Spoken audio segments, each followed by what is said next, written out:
Ayan, pinakakanto. Gandun sa dulo, kanto. May poste. Nagsunog na rin kami. Ayan, medyo nalinis-linis na ng konti kahit papano. Gumanda-ganda. Ito, tali pa lang nailagay namin. Tali pa lang. Wala pang pera. Mga saging. Ayan, tali pa lang. Poste. Poste. Tali pa lang nalagay namin. Dulo hanggang dulo. Sa dulo. Dito sunog ulit kami rito. Isa pa. Ayan. Kat. Sagingan. Ang tawag nito.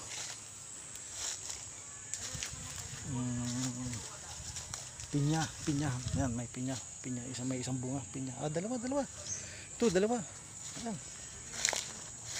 Okay. Tapos kahoy, punong kahoy.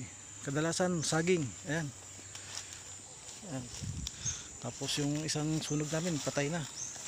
Naunang sunugin. Yung mga tanim namin na kamuting kahoy. Ayan. Tanim namin paikot yan. Nandun sa kanto. Saging ulit. Ito yung puno na ang tawag nito bulala. Ito yung bunga nya. Yung bunga nya. Pag sa Bicol, bulala. Dito rambutan. Yung puno namin. Maliit pa, pero marami ng bunga. In fairness, yan. Kayang kunin sa baba. Ang daming bunga. Yan. Ito, daming bunga. Yan. Pwedeng abutin lang, mababa pa.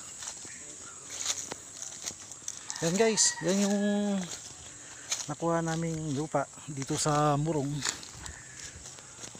300 square meter lang guys. Wala kasi kaming pera kaya yan lang inabot namin.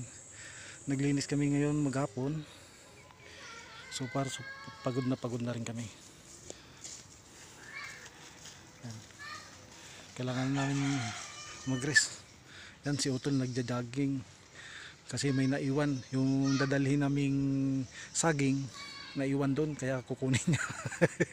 Marami kami nakuhang saging, langka, santol, yun.